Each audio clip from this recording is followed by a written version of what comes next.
Hi, Maureen.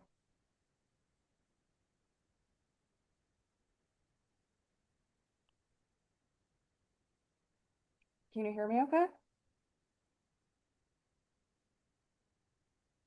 Wait, try again. Can you hear me okay? Yeah. I don't know. Okay. I think it was on my end. It was a little muffled, but yeah, I hear you okay. And you hear Uh, me okay? yeah, you're good. Okay, perfect. How you doing? All right, how are you? Good, good. Having a good summer? Yeah, it's been busy still for some reason. Yeah. So you guys are having a session next month? I guess so. Yeah. Um, no I one, love yeah, your we don't. hair, by the way. Thank you. So cute. Yeah, I guess we will at some point. I don't know exactly when Okay. though. Okay. Mhm. So I know, what's his name? Gary can't make it. Right. Diane's gonna be a little late. Okay.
My computer says it's just 11:02, but I just noticed my phone says it's 5 after.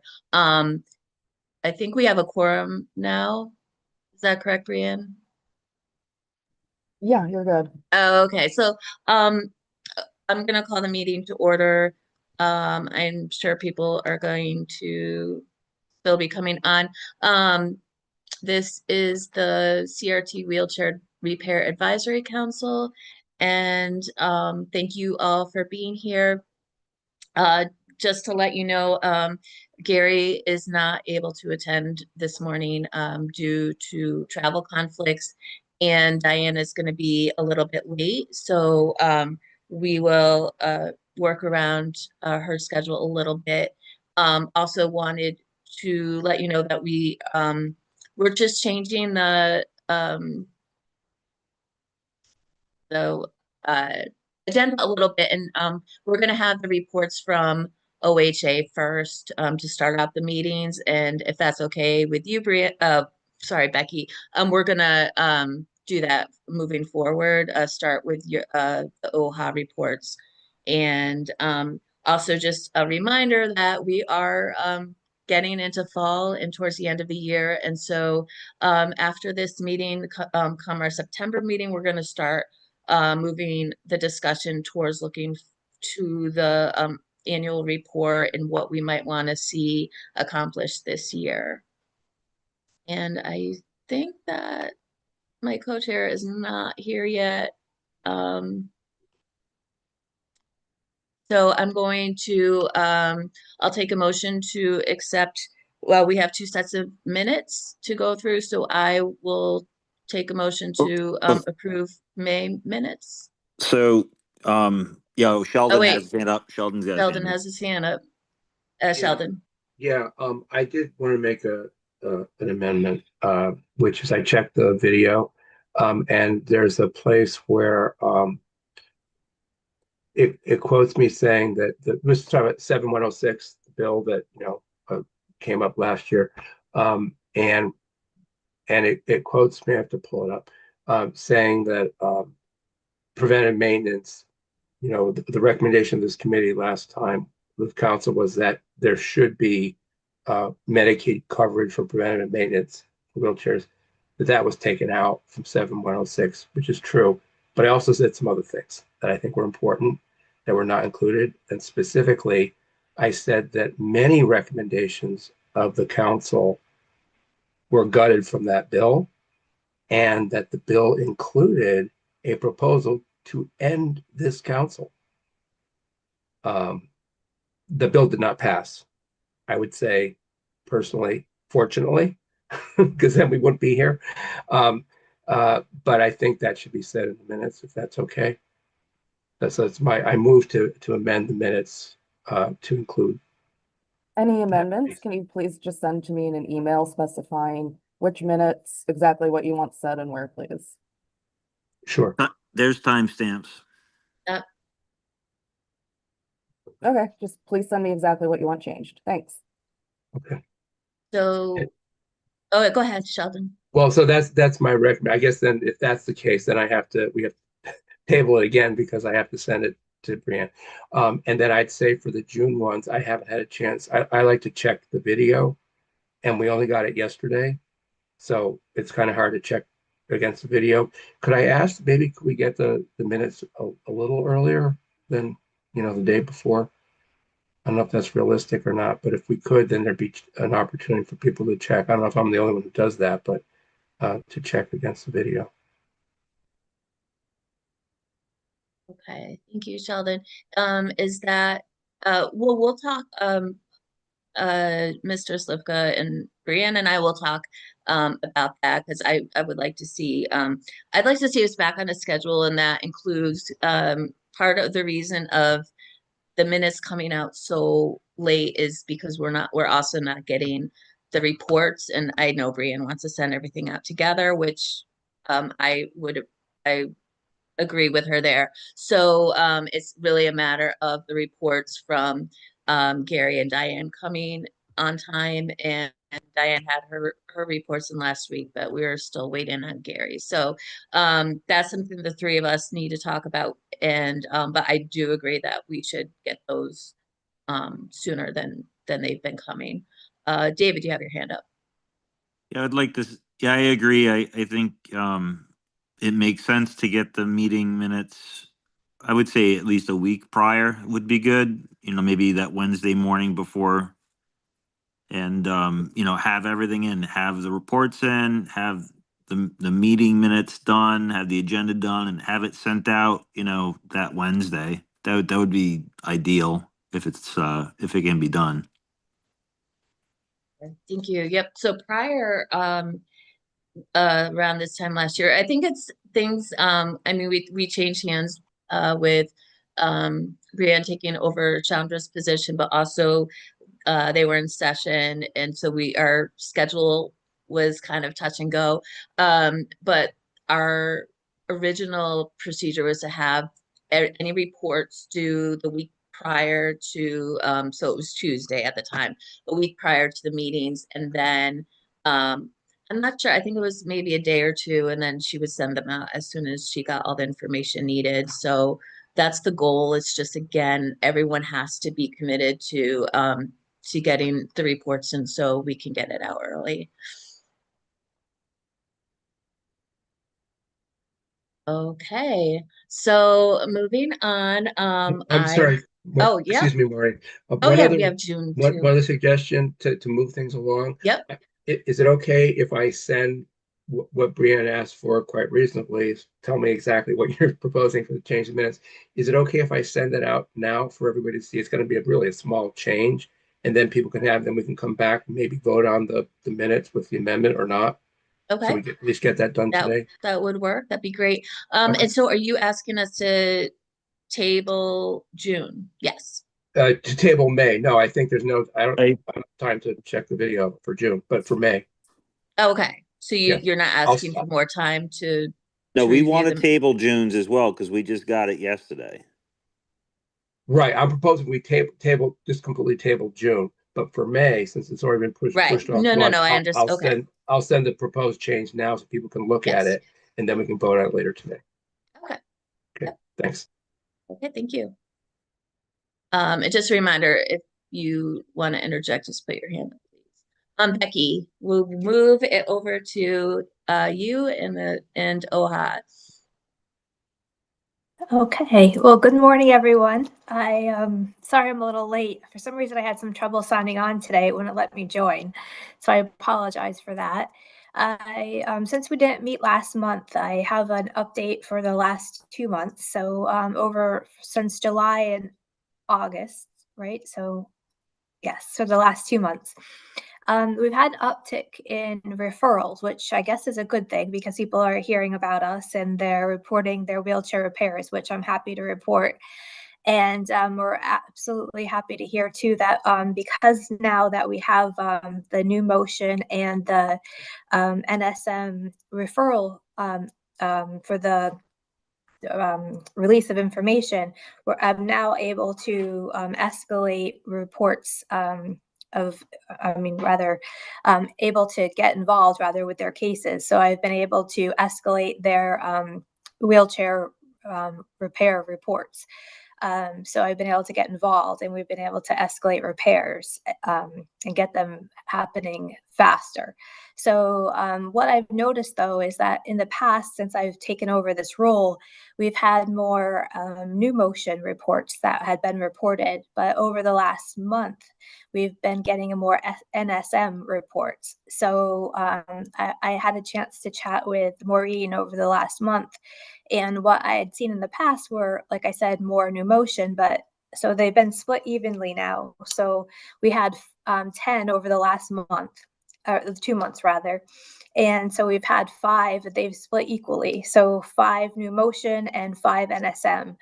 And what I've seen recently is that as far as trends is the real issue that I've seen is that it's a breakdown in communication basically. And that's what I've been hearing a lot of. That it seems to be a very important issue is where they're not really consumers are not getting a lot of support, it seems, where they're making a report of a wheelchair repair and it's going overseas, or they're not getting communication about how their repair is being made or how soon it's going to be repaired, or they're not getting updates accordingly and timely, it seems. And so, for instance, I had one gentleman where they made a repair report in March and their repair was still not made. And so we were able to escalate that just recently through NSM, and we were able to get them in the home just within a day, just recently, and we were able to get that escalated, thankfully, because of the ROI being signed, and we were able to escalate that through NSM, and they were able to get in, thanks to Diane's team. So thank you, Diane and team. Diane was on vacation, but we were able to get that done. So, and it seems, I don't know if things are just falling through the cracks and not necessarily, we're just trying to figure out what's happening there. I know that sometimes communication, they were getting updates where, for instance, a repair was made, but they weren't getting an update of like what exactly was being done, or just different things. So that was one thing about communications on both sides, the new motions. And for instance, the new motions, what I was hearing is they'd get a text message saying, come into the office, a repair is made, but they wouldn't get a update as far as what was done, or how it was made, or what was done. And then they would get to the office. Like, for instance, this one particular consumer's wife took the day off from work to get them to the office, but it was a false alarm. There was no repair made. So things like that. And so I do believe that things are being improved as far as the communication pipeline, because of the fact that it's so wonderful that I do have that chain link now, that I can go ahead and call Diane or call Gary, and we're able to have those filters and those forms being able to be signed, where before people didn't know that we existed, or that we were even a communication network that we were able to tie in, and we were able to even be a useful tool, or that people had this network that they could contact us. So I think that's useful. And now we also do have our website now, where you could contact our website, or just go right to our website now and file the claim right now on our website. And we are also going to have the NSM and the new motion links that you can fill out the ROI forms right there on our website. What we've decided is that we're going to have a linked page that you can go right to, the link page where when you go to file the report of a wheelchair repair report, you can go ahead and it's going to link you right to that page. We haven't done that yet. We're doing that with our IT team. So once that's done, I can link you to that, and I can show you here on our council. I can bring you through all that, the technique and how to do that, but it's not there yet. But once it is, I can let you know how to do that. But if you have any questions, I can definitely lead you through that path and let you know. When I see David has his hand up now. All right, I have two questions first. First of all, so when you make a call to Gary or to Diane, and then you're saying it's resolved, like, about how long is it taking to get resolved? I know it's very quick, but is it within days of? And actually, I don't use that right away, right? So it's yes, not right. So, and Diane, and I see you there too. It's not like my first go-to, right? Usually I just try to understand what's happening, and I talk to the consumer and try to figure out what's going on, because sometimes it's like, so for instance, one of the cases involved Gaylord, right? And Gaylord was the one that dropped the ball, and they canceled a appointment, right? And so it's figuring that out too. So it's but yeah, so right away, I mean, that they were like this, I got an email right away, so they're responding. It's within like not even a half a day they've responded. So I have to say, and I have to give kudos to both Diane and to Gary's teams, that they've been really, really fantastic. And I don't know what's happened in the past, but with my experience so far, I've I can't say enough. I've been very, very thankful to them because without them right now, I mean, I've seen great results with both of them and Right. both of their teams. But- And you had another question too, Maureen? Yeah, so as far as the communication issue, does that seem to be because of an automated system? Because I know with New Motion, I'll get an automated email, but I also get a phone call to schedule the appointment, and that is always with a live technician, and they'll explain it to me what is gonna happen in the repair, and I can ask questions. So, It does seem like that's would you have an answer?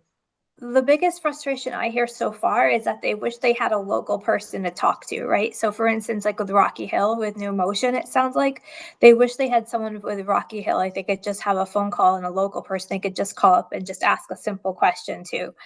And it sounds like from my understanding, and I'm still learning, right? So I might be talking out of turn. So if I am, Diana or Gary or anyone who can chime in, please, if I'm talking out of turn, I don't want to, speak out of turn at all. But it sounds like it goes overseas or there's a triage, right? And it goes to somebody else.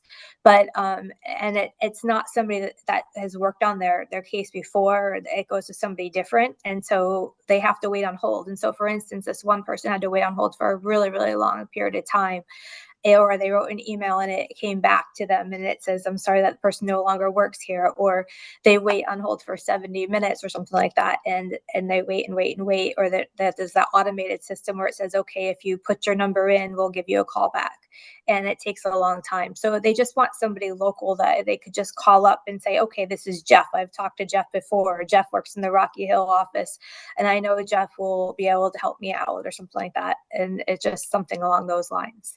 So, and I do get a lot of automated updates, and I think that's part of the issue too. And that's where sometimes I think sometimes the automated system is just so generated and so automated that sometimes they may have already got a call from somebody else in the office saying, okay, this is happening, but then they get that generated call afterwards, that automated call, and it kind of supersedes something else that they just got an information call about. And then that kind of confuses the person, and they try to get another answer. And then they think, okay, well, I just heard from maybe Jeff in the Rocky Hill office, or they heard from somebody else, and then they get confused afterwards, and then they don't understand. And that kind of confuses them. And sometimes they might have another issue, like a competency issue or something like that, right? And so then they have to get their caretaker to kind of explain. And that's another issue too that I've come across too, where sometimes they need their caretaker to be home, or somebody to be there to teach them or to learn how the chair works or operates. And they've asked for that person to be in the home. And I understand sometimes too, that always can't be the case because of, transportation issues, or because of their team, or gosh, what am I trying to think of? Case management, or who you can get in the home at certain times, or who you have on your team, and your workforce or whatever, being who's in that area at the time. But I guess what I've heard, as far as what the consumer needs, is sometimes the consumer needs that caretaker to be in the home at a certain time because they may not be able to learn how to use the chair, right? Or they need that caretaker to be the one. They're going to be the operational person in the home who's going to be using that chair with that person more likely than that person using the chair, right? So they really need that caretaker to be in that home and the one learning how to use it. They're going to be the one who's going to fix the chair if it breaks. And so that seems to be the issue too that pops up that I'm hearing a lot too. So that's not always the case sometimes. And they'll come in, they'll drop off the parts, or they'll fix the chair, but then that person's not there at the time when it happens. And so that seems to be a backlash issue where now they need to go back in the home because now the person who is in the home, the consumer, gets the chair pieces, but now they don't know how to work the chair because that other person wasn't in the home when the chair pieces got dropped off. Right. Thank So, you. David, I think you were next. Yeah, David, go ahead. So question, how long are the releases good for? They're good. Well, so they're good for as long as the person signs off for it. So usually they put off until as long as the case is until the issue is resolved. And so that's usually what people mark off on the case.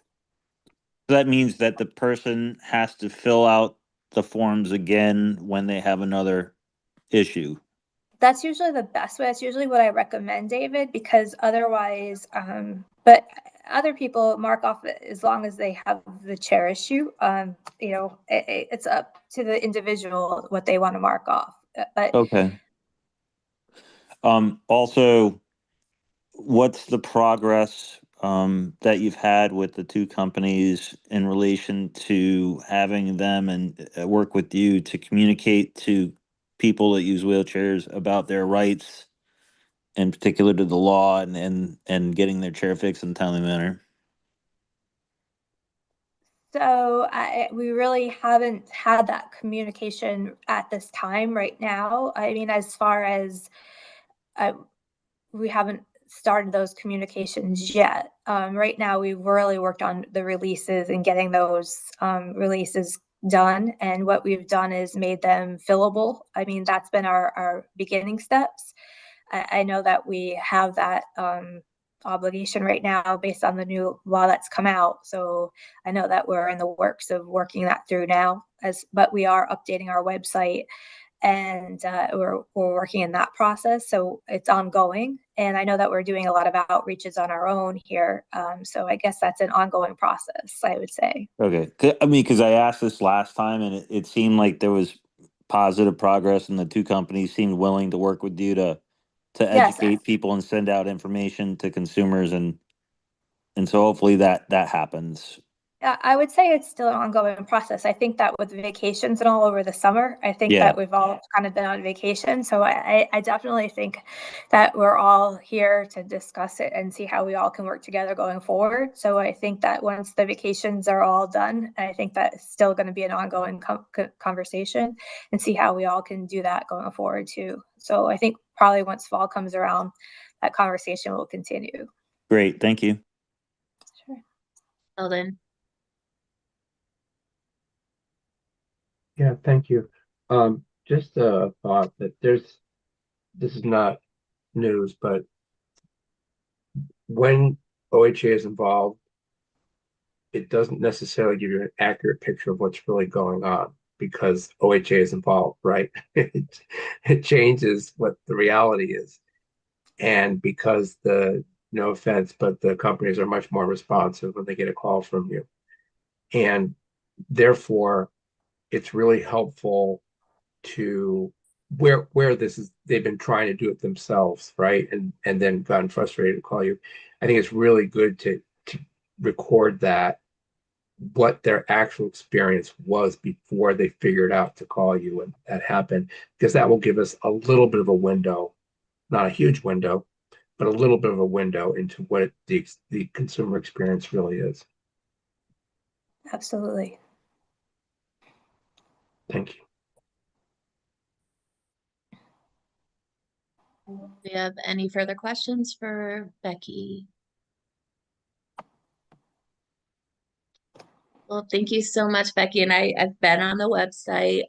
It's great to see that form on there, and I'm glad that you're I think getting the HIPAA forms, and I appreciate the collaboration with both companies, with Diane and Gary, to get that on board, and also just working on individual cases is really important. So thank you all for that. And it's very positive, and I'm glad that the word seems to be getting out a little bit um, to go over to OHA and get their cases looked at. So thank you so much. Well, I have to say it has made a huge difference with the cooperation with Diane and Gary to get those forms to me and to help in that way. And it has given the consumers hope as well, because in the past where I've seen it given me dishope. I mean, I don't know how else to say it. When they used to give me the cases before, right? I could get the cases, right? But I had limited help. I could only go so far, right? Because I could hear what they were saying, but I had limited scope of where I could help. Where now, where I feel very good that I could reach out to Diane, and where I can reach out to Gary, because now seeing the success and seeing that, like, for instance, where we had that case where the woman got hit by a car and we were not knowing where to go or how to help. Gary stepped in and we were able to get that woman help, and we were able to get, a resource there and right away, right? It wasn't where we had to wait months and months. Um, and we were able to get answers. And so that was really, really, it makes me feel better. I feel like at least I have a resource where I can go to, and the fact that they're stepping up and they're allowing me, a resource is much makes me feel better at night at the end of the day where they're giving me that access. So I really am thankful. So thank you to NSM and New Motions. I do appreciate that. So thank you. And I've gotten a couple of people who have talked to you that I know of, and they have reported that they had a very positive experience overall with that process. So we're looking good. David. I wanted to confirm something that when you do call New Motion, sometimes you do get call centers in the Philippines. So that is correct. You do get call centers in another country. My experience personally has not been great. So, I can kind of relate to some of the things you're saying about the communication gaps and the lack of follow through. And I agree. I think it makes sense to have more connection to someone who actually that you deal with on a regular basis locally. That's the way it was done in the past, and it was just a better experience from a customer service perspective. So, I mean, the companies mentioned that they were going to be doing that after you get your initial contact, but I don't know if they've implemented that. So, because Gary's not here, he won't be able to comment, but I don't know if National Scene Mobility has more local people or not. Maybe she can talk about that. Diane can We talk we about that have we later. have yeah, we all have local. Nothing's overseas on us. In fact, I'm in Chattanooga right now with our central customer service reps along with our branch team. So um everything we have is stateside. Okay. And where I'm, like I said, I'm actually down here in Chattanooga where we have our central customer service pilots that we started this past summer, and seeing how those are going. I'm actually here reviewing some of that. But we still have all our local. So if you call NSM, you'll have maybe the customer service that was right here in Chattanooga office. These are all local people. We'll pull up your order and look at it, and we'll still do probably warm transfers to like RSS if we need a remote evaluation for a repair, or if we need to look at something, we'll pull up your order here. We'll try to look into the system, and then what we'll do is try to do a warm transfer over to the branch, local branch, if they're available. The other customer service rep that's in the branch is available to be able to pick up and maybe answer your local question, but ours is all stateside.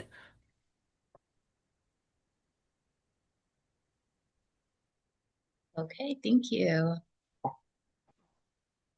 And anything else for Becky?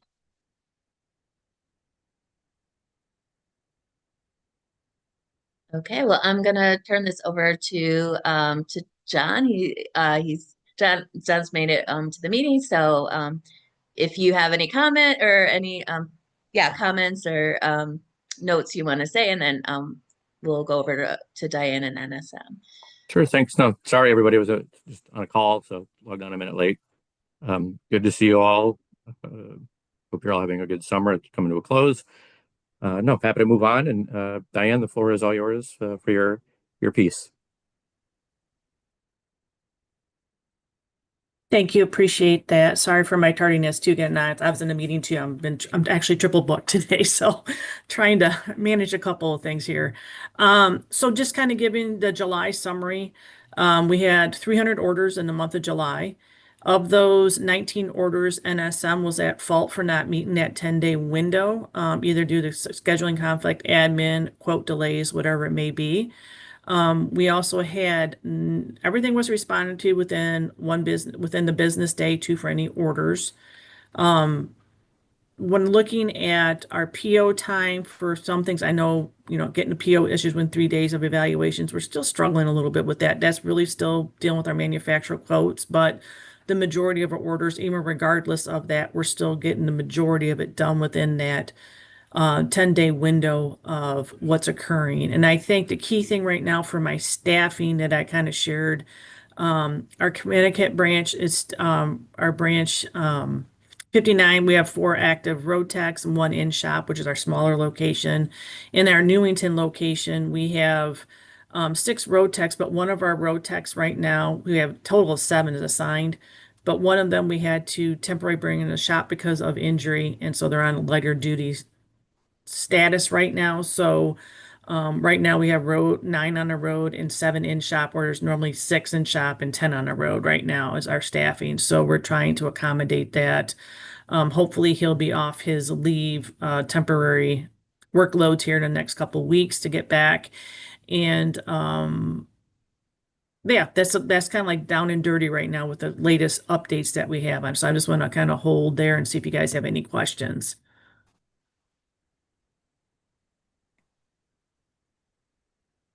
I will say our volume is starting to increase a bit more, so I don't know if I don't know. I'm starting to see a trend more and more coming our way. If some of them are new customers that we didn't have in the past either, so I'm kind of tracking that also.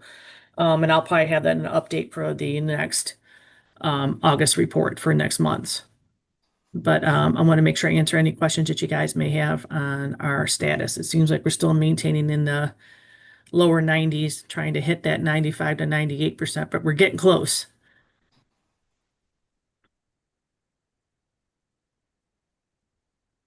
All right, I don't see any hands up or anything.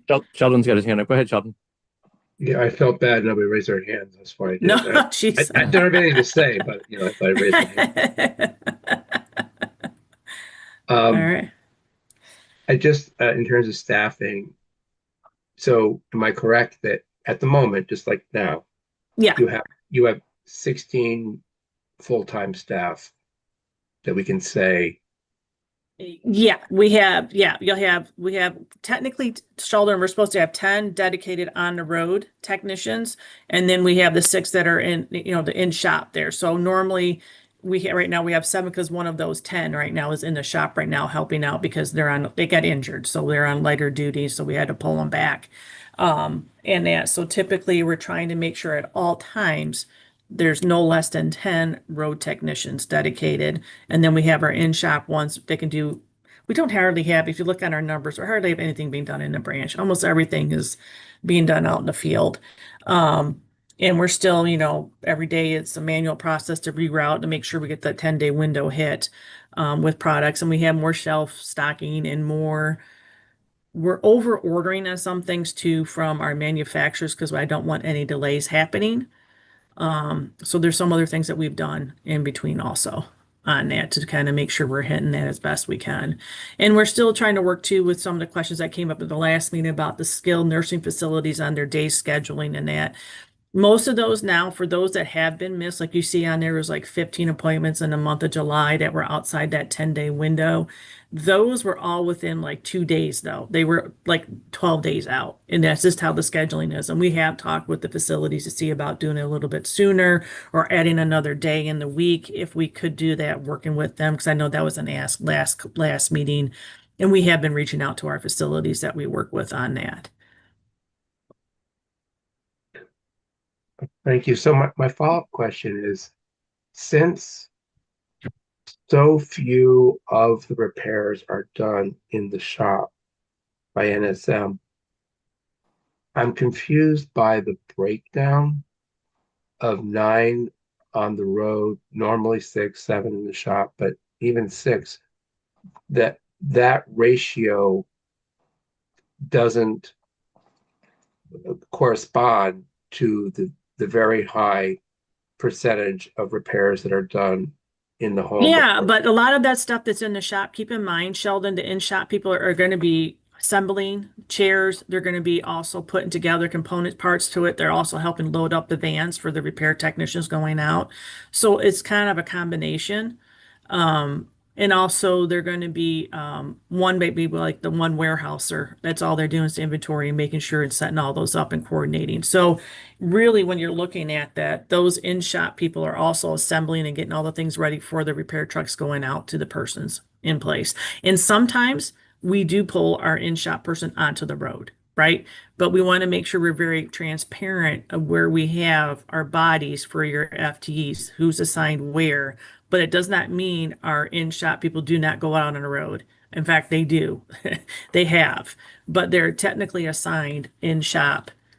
Part of their titles where they're at and what they're doing. But at all times, no less than 9 to 10 people are assigned to on the road, and that's how we have it set up.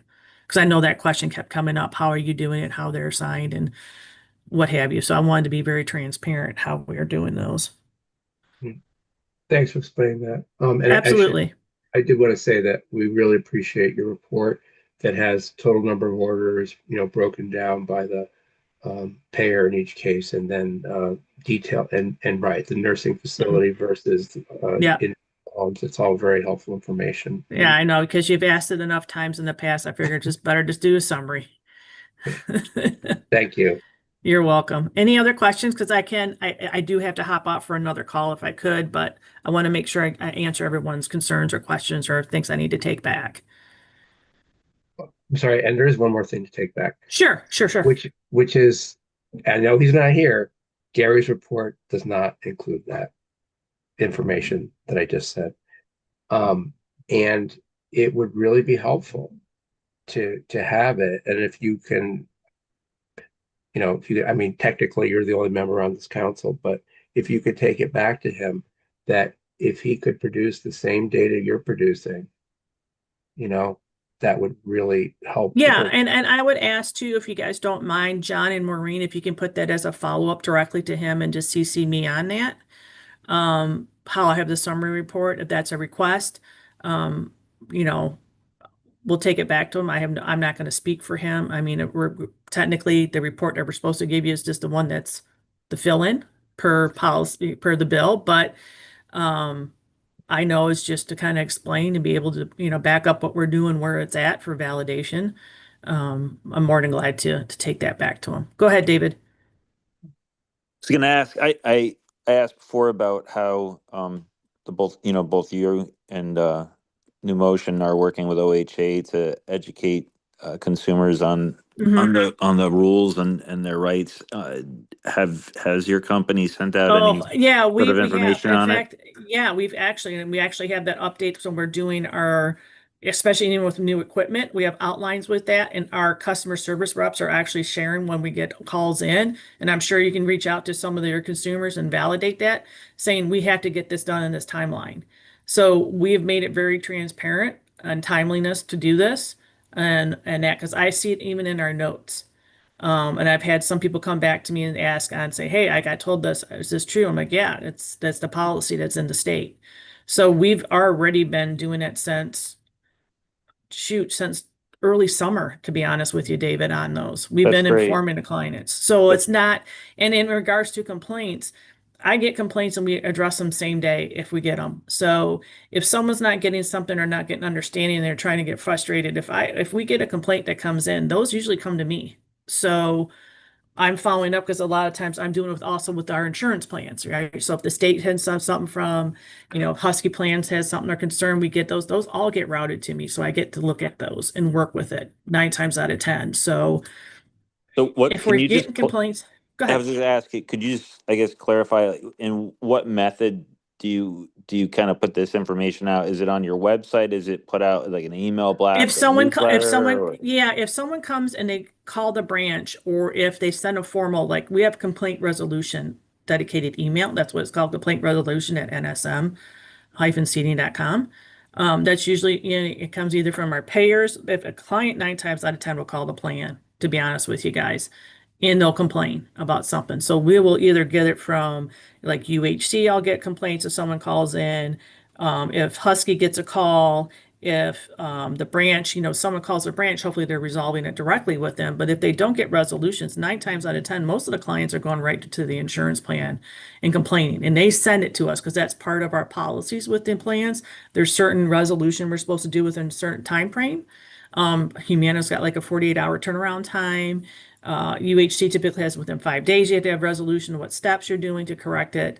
So those are pretty common. That's a pretty common place in that. And I'm sure Jeannie and the team at Medicaid office will say the same. That if they send me something, we got to respond to it too. So there's various routes that we get any kind of concerns that get done on something that gets routed to us.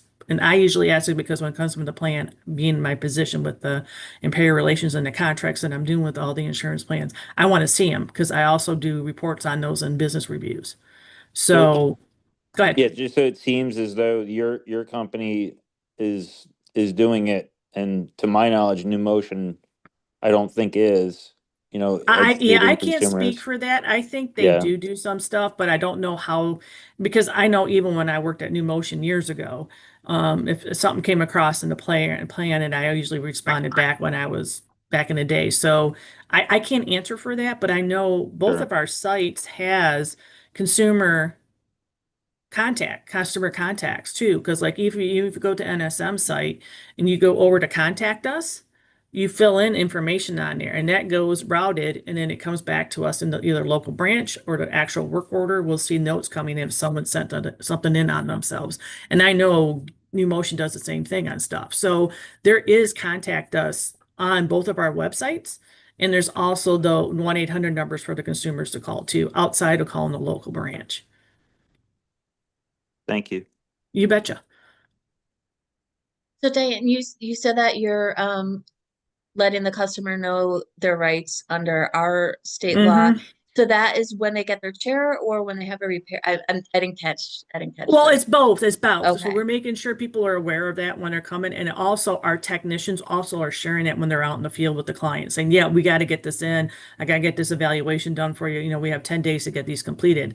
And I've even heard some customer service calls is being shared. So we're auditing some of that stuff too. So we've already noted that. We have that in our own internal details and we are sharing that verbally.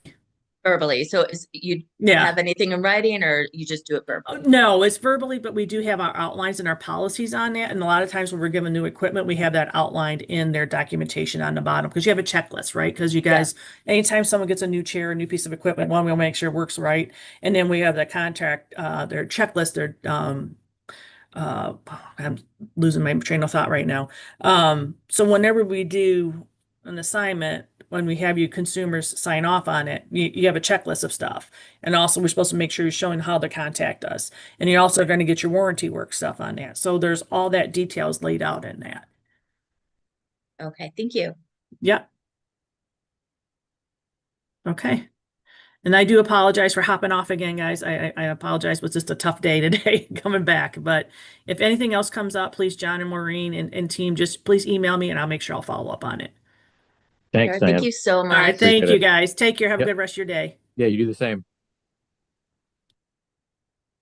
All right, I'll turn it back over to Maureen.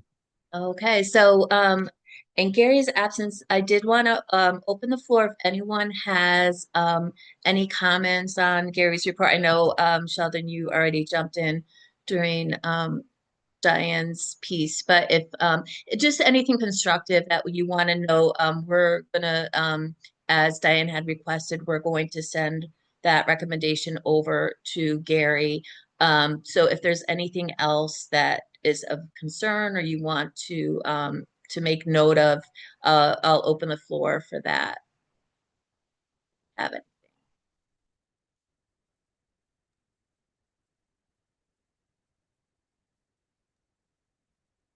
Okay, David. So- Thank you, Jim. Sheldon, I know that you mentioned the differences between the reports. Maybe you could, I guess, reiterate or expand on that if you wanted or not. In terms of what I was asking that New Motion produced that NSM is already producing. Yeah. I mean, I'd be happy to put an email, it was just basically what Diane's doing, the total numbers of repairs per month broken down by payer. And then the statute only talks about home versus in the shop, but she breaks it down further to this important question of nursing home versus independent home, I guess I'll say, those two kinds of homes. That's really important because the services delivery is different in those two settings. So she includes that. That's what I was thinking of. I mean, I think there's other things in there too. I didn't go carefully. I didn't compare the two carefully, but I'm just saying I noticed those things were in her report and were not in new motions.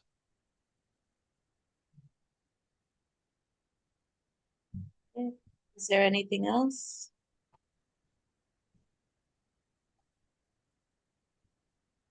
All right, and I did see that, Sheldon, you just sent over your proposed amendment to the May minutes. Let's see, I can either read it or, are we able to, get it onto the chat maybe?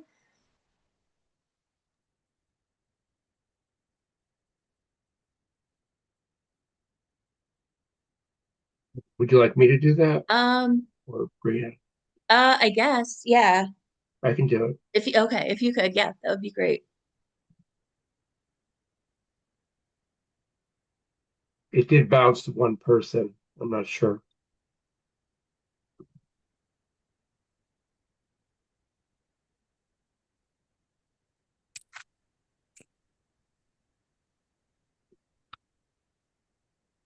Okay, well, Sheldon's doing that. Joe, you have your hand up? No?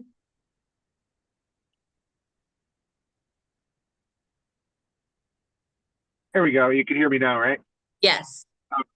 So I just have a question. Every time we do these meetings, and we ask Gary about the data, there's always issues. He always has to go back and crunch his numbers or do whatever he does in order to make it magical and fit into the equation. And but we never get any actual results on that. I've never seen any numbers that are changed, or he always wants to bring them back and figure it out, but we never get any follow up on that. Um, I know even these numbers, they don't really make sense to me. You got an average of 12 days, yet we're in 90% compliance. I don't understand how that's possible. I asked him the same thing last time, and he said he was going to go back and, you know, try and understand his data a little bit more, and we never ever get a follow up on that. So just something to throw on there. All right, thank you. Yeah, we'll follow up with him on that. And next month we'll make sure that we address it while he is presenting his report. Thank you, Joe.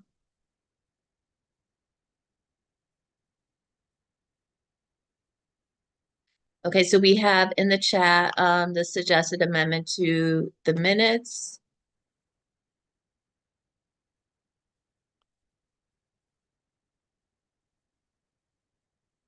Does anyone want that read out loud, or is everyone okay just reading it?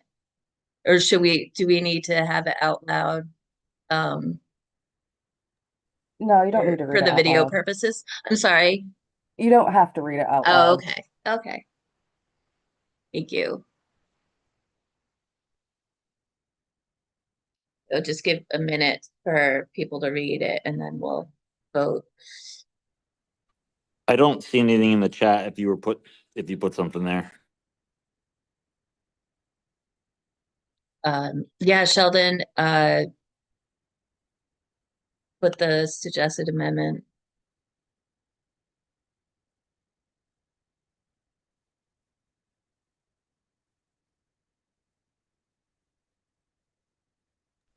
I don't know. Can you repost? I don't see anything in my chat. Here, it's in the chat, but I can just read it too. It's Just for in your everyone's email convenience. too, It's in David. your email. Yeah, I didn't realize you sent it to everyone, Sheldon, but it is in your email, or should be.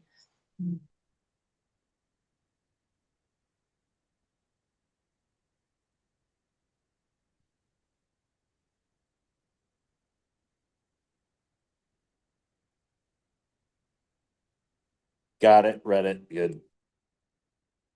Okay.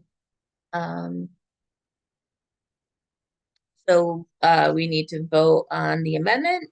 All in favor? Bye. Aye. I, Opposed? I want to say I also. This is Oh, Jenny. thank you. Sorry. Yes, aye. Any abstentions? Think the ayes have it. Is that correct, Brianne? I think. That is correct. Yeah, okay. All right.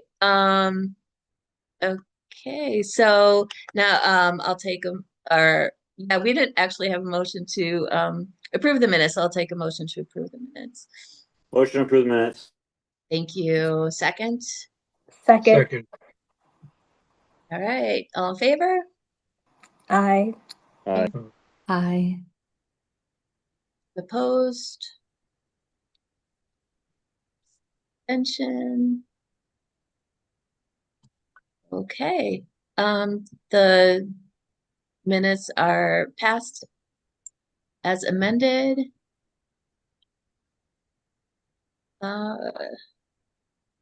Okay, so I don't know if we have any new business.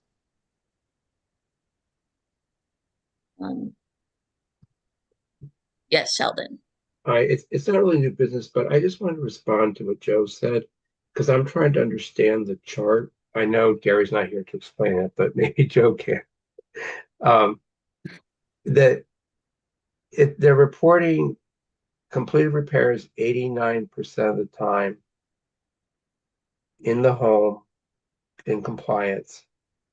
And what is the data, Joe, that you said doesn't seem to mesh with that? well, it says that their average days for an assessment is 6 business days, right? And so you take 6 business days on average just to be able to do an assessment, and then another 6 business days on average after you get the parts. There's an average of 12 business days. And they're saying the whole thing is completed in 5 days average? Yeah, I don't have the chart right now, right in front of me. I was looking at it before. Under 6, complete repairs, under A is in the home, B remotely, and C at the branch. Under A, average number of business days for completion, there's maximum 38, but the average of 5. So are what you're saying is that Uh, how could it possibly be if it's an average, the assessment's taking 6 days? It can't be that the whole thing completed and everything else, not just the assessment, would be less on average. Is that what you're saying? Yeah, exactly. So you have, just your average alone is coming out above those 10 business days. How do you have a 90% completion rate, or compliance rate if your average is above the 10 business days? Is it because of those ones that are, 20, 30 days? Are they skewing the data that much? Or is it, that their actual average? This is where it's going to help by having the actual numbers like you're requesting. Like the way that Diane has it broken down, because this data here really doesn't show the compliance rate.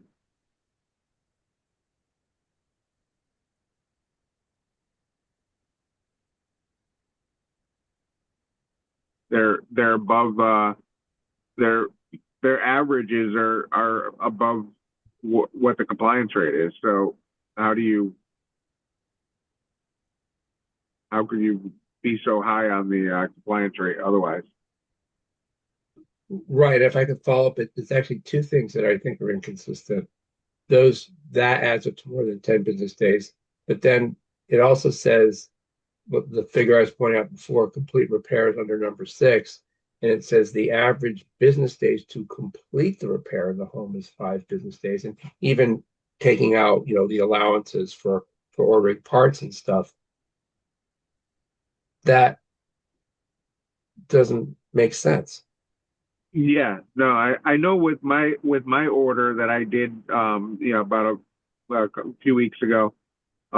It took a full week for them to come out and do the assessment, and then they had to order the parts and get the approvals and everything like that.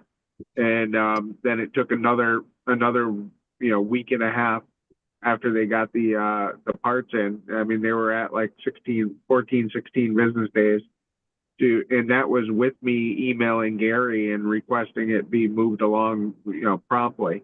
So, I mean, even with reaching out to Gary and requesting it to be moved along promptly because I was completely dead in the water, I was still still above the 10 business days. And that's what my experience was. The fact that you got to wait a full week just to do an assessment, where you could still do an assessment in shop in a day or two, is still pressuring people to go in shop rather than have in-home appointments. And it's across the board that everybody is still getting pressured for in-shop repairs because of the amount of time that it takes for the difference there.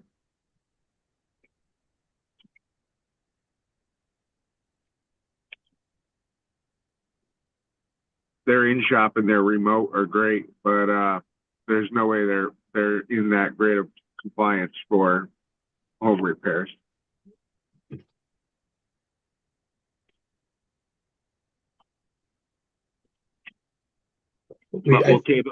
We'll table it until Gary is here to actually defend himself. And I'll send that over to him so that he can have an answer ready for us next month. Is that helpful, Sheldon? Yeah, that's exactly what I was going to say. In addition to asking him to report the data that NSM is reporting, asked to explain these two things, really, that where the numbers don't add up. How could it possibly be that you're in compliance when even those two steps are over? And then how do you explain the five business days for the whole thing to be done, which is less than the pieces added up? What's going on there? And I was just looking at NSMs, and NSMs doesn't have that problem. I mean, it makes sense that they're roughly the same level of compliance. Makes sense with the days reported, the average days reported. Yeah, that's pretty alarming. This is Daryl here. I didn't raise my hand or anything, but just chiming in. And it's this is tough because Joe, you're not in just a regular hospital chair to push around. You need special, fitting. You need your complex rehab technology that needs to be supportive. You could get those secondary complications that we've all talked about with the task force and all the ongoing concerns. And this continues to be, very alarming. I do think we need to have, just straightforward data. Yeah, because when the average of complete repairs is less than the repaired assessment average of 6, that's alarming. So I do hope we could get some more transparency to the data, as well as I'm glad you noticed, Sheldon, with the amendment that had to be made with the minutes, that we need to continue to fight and continue to advocate with our OHA. Well, Becky, thank you for your report earlier, but also just on an individual basis and make sure all our individual voices are being heard. Well, Daryl, I wanted to I chime back in here too, because that secondary issue that you brought up is very important too, and the specialization of the chairs, because the other issue that keeps coming up is the secondary issues is the wound care too, because if the chairs are made correctly and that these issues aren't repaired correctly, then the wound care becomes into issue. And one of the issues that came up was that this man's wounds were almost repaired correctly, right? And they were almost they were all almost done, right, being repaired, and all of a sudden his chair wasn't repaired correctly, and so now he's back in remission basically, and so he's starting from scratch. And so now he's got his wound care doctors coming in, and all his other issues are starting from scratch. And he was almost done. He was almost there. He was almost at the very end. So that's another issue that's come up where now I'm fighting with doctors having to come in and having to deal with that, and where he didn't have to have that issue, right? And so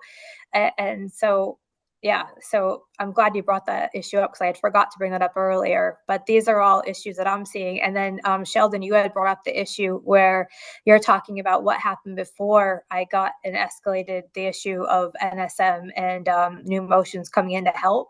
I am tracking that as well. And there is a long history, and they're talking about countless emails and countless emails and things like that, and phone calls, and that customer service number that Diane said that you could do the email, rather, that she said that you could email, it bounced back as not working, right? And it was no longer in service. So that's another issue that had come up. So those are issues that these poor consumers are hitting, and they're reaching these roadblocks. So these are all issues that we have to take into consideration as well. So my battery is going to die here, I think, because I'm not plugged in. So I'm going to lose you all. But these are all issues that I'm tracking as well. So I'm glad you brought those things up. And I do take those into consideration. And they're not being loosey-goosey. I'm not taking those into consideration. So please don't think that I think this is a fix-all here, that we have these releases, and I'm not taking those into consideration, and I'm not blind to those as well. Thank you, Becky. Thank you all for making me aware too.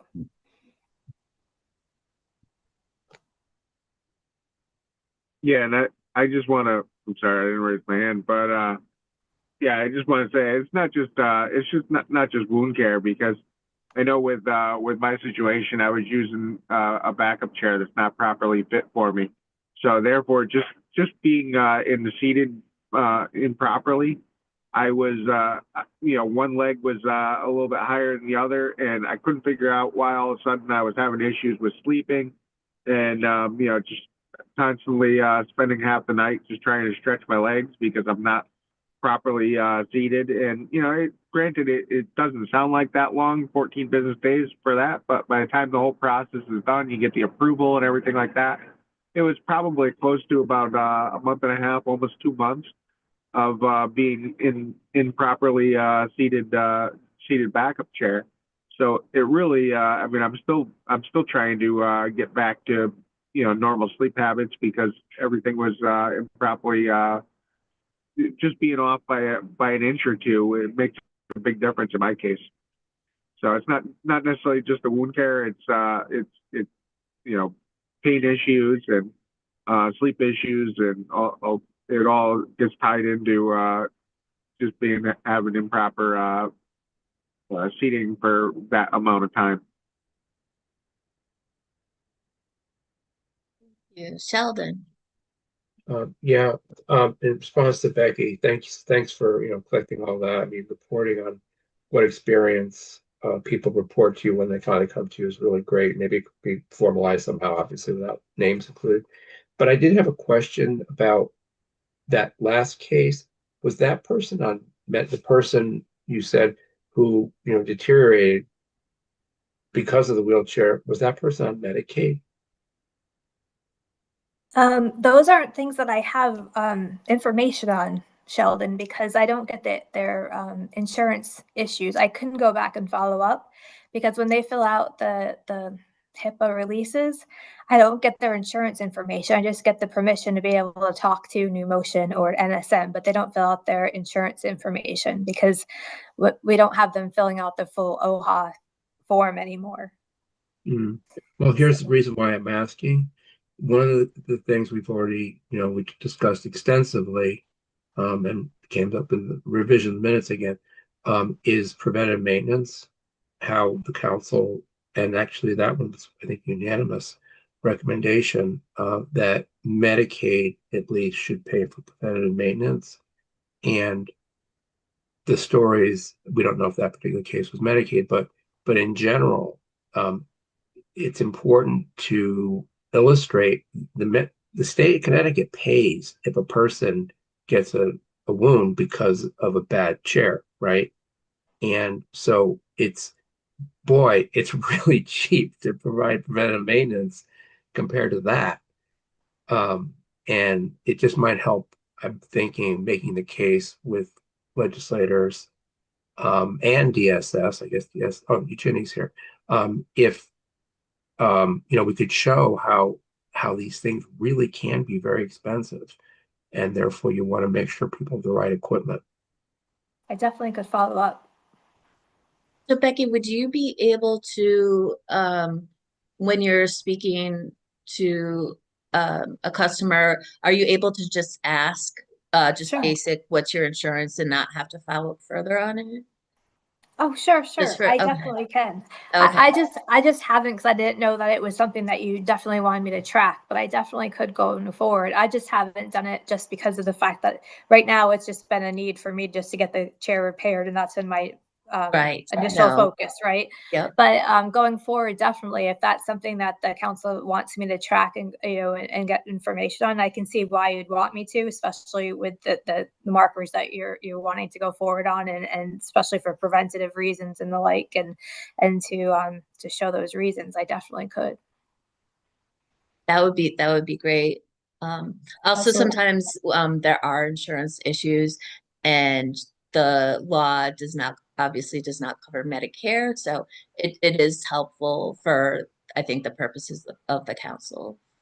And especially being OHA, right? I'm used to asking those questions because of other cases that I work on. So that's kind of my MO usually. So I'm used to asking that. So that's not outside the scope of what I do. So I definitely can ask that question. Thank you. David, I think you had your hand up first. Yeah, I just wanted to chime in on the wound care stuff. I mean, wound care is a very costly thing for insurances and coming out of the pocket. Not only hospital visits and time and energy to go to the wound care, but everything that goes involved, your quality of life, all that is very underappreciated. I've been saying this for a long time. Wound care is a very underappreciated issue. And when you don't have the proper seating in your chair in the right way, you are, potentially at risk of getting wounds. And so, it just kind of illustrates the importance of your wheelchair and how it's a true health issue. It's not a convenience. Our wheelchair is not a convenience. This is our health. This is our independence. Thank you. Well, David, it's also quality of life, right? It's mobility, it's getting out there, it's your social life, Right. it's everything. Living It's your not life. just, I definitely understand that as well. So, and I actually had a great conversation with a consumer too about that. And he's looking for a four-wheel or chair, right? And he loves to go out there hiking with his dog, and he wants to be out there in the community, and he wants to go out in the mountains and on the trails. And I'm trying to help him find a four-wheeler chair, and it's out of New Hampshire. So it's out of NSM's realm, and it's out of New Motion's realm, and it's a different type of case completely. And we were having that discussion, and so, and like I said, I'm not trying to just pigeonhole it into wound care. And I know I just use that as an example, so I do understand, and I hope you don't think that I'm just looking at it in that. And I appreciate all of the understanding of it and putting me in that realm, like of understanding. And I love the individual stories too. So I do appreciate that very much. Thank you. Joe. Yeah. So going back to the preventive maintenance, I remember back when we did our testimonies last year. I can't remember who it was, the commissioner or whomever she was, that was against it, just kind of breaking down the cost of different components that we were asking about. She had done a study regarding the preventive maintenance, and said it was going to cost an obscene amount of money. And I just didn't know where that study ever came from, if we can get our hands on that. Because like you said, the cost of hospitalization, the cost of wound care, all that should outweigh the cost of preventative maintenance. And it's maintenance that's going to have to be done anyway. It might be done a little bit sooner so that we're not getting hurt, getting hospitalized, any of that kind of stuff. But I just don't know where she ever got that data from, and I didn't know if we could possibly get our hands on that.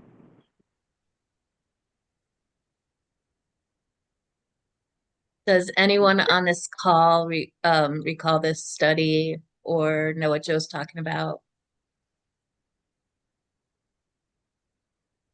No, I do guess not I'm, recall. I do not recall any study. Thanks, What, Jenny. when exactly was it reported on? so when we did our testimonies, the woman with the short black hair, what's her name there? I don't know if she's a commissioner or what she is. She was the one that was kind of breaking down the cost of everything that we were asking for, and said that the cost of preventative maintenance was like in the millions that it would cost the state every year, and that was one of the reasons why it was off of the table. And I never could understand how the cost of preventative maintenance would really outweigh itself when you compare what it's going to cost if any individuals need hospitalization. I mean, you're talking quite a bit of extra money in those cases. So yeah, I don't know if there's any way to. I'll figure out who she is and see if we could ever get our hands on that report of how she came up with that figure. Sorry, Yeah, I don't know the. Yeah, I can know the check exact- the final report as well, Joe, and see if that analysis ended up in there, and maybe we could track it down that way. And if you can figure out or remember who the person was, that would just let me know. That would be Yeah, helpful. will do. On a side note about like preventative maintenance, I think with them definitely using the routing software, that might actually be more efficient, to be kind of one of those approaches, so they could actually fine tune all their clients that are in a certain area and similar, needs with whatever parts may be. So I do think it continues to be something that needs to be taken seriously. Preventative maintenance is, a lot of the stuff needs to be maintained anyway. I just went to Subaru. They changed my differential fluid. Why can't we do that stuff to chairs? We know the stuff's going to go bad. We know the fork stem bearings are going to get slapped out. We know something with the controls or whatever that Joe might be dealing with is not like a new issue. If you look back at all the head repairs that they have to do, we got to get on top of that stuff. And I do think it's something we need to keep pushing for. And, I do think if the industry could use that routing, kind of as a more efficient way to tap into its clientele, I think that's what should be done. Right, thank you. Sheldon, I'm just gonna note the time. We have 10 minutes left. Sheldon. Thanks. I checked while we were talking on preventive maintenance. The fiscal note that was produced by the Office of Fiscal Analysis said the cost of preventive maintenance and other things in 7106 was indeterminate, but the recollection here is correct, that the commissioner testified in a written testimony that the department, this is on 7106, before it was gutted, the department anticipates that the addition of annual preventive maintenance for wheelchairs and mobility scooters will result in increased annual gross expenditures of over $6 million, parens $3 million state share in state fiscal year 2026. Since the department does not currently cover mobility scooters, this estimate is based on utilization of wheelchairs. There would be additional costs if we include scooters. So then it talks about some other costs, but that was supposedly a hard number of state cost, $3 million extra for preventive care. I mean, if the question was, what is that based on? I think that's a very good question. And this would be very specific. Maybe we should ask Jenny, I don't know, but to ask the department to get back and how did you get there? I would say, even if that figure is real, it may be a bargain. I don't know, but just a few cases in the hospital and you've blown through the 3 million. Thanks. Joe. Yeah, it was Andrea Reeves from the commissioner of the Department of Health and Department of Social Services that presented that figures. Right, I was reading from written testimony, and I guess okay, all right. I missed that part of it. Sorry about that, Sheldon. But yeah, no, I remember that figure, and it seemed like a lot, but in reality, like I said, you would burn through that amount really quickly in a hospital setting with a couple people. So it might be some ammunition to be able to get that preventative maintenance.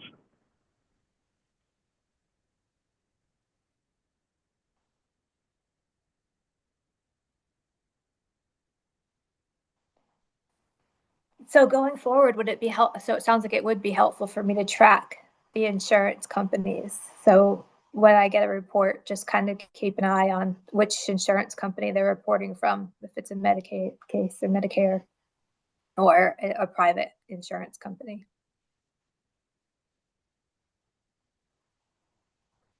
Great. Well, this obviously is a topic that we're going to need to discuss further.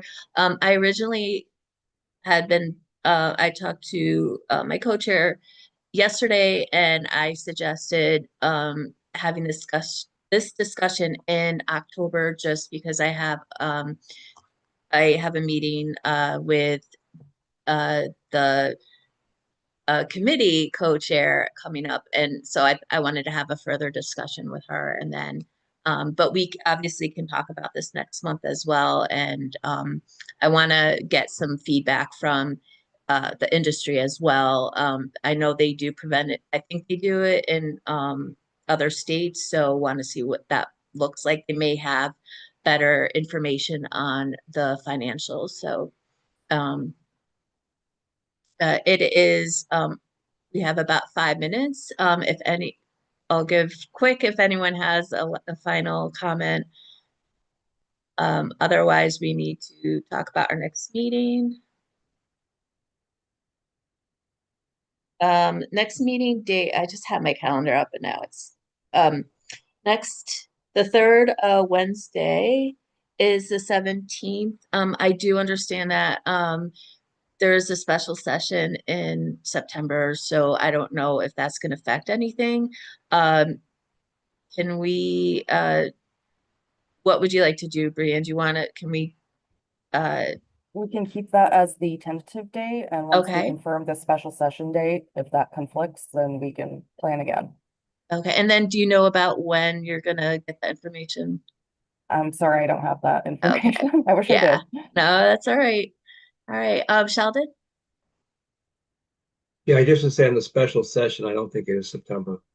I think the noise I've heard, I don't know about others, but the noise I've heard is that the urgency for September is kind of past. Oh, okay. Maybe it shouldn't be. I think actually there's issues that really need to be addressed related to the federal Medicaid cuts. But my understanding is leadership is not looking at September anymore.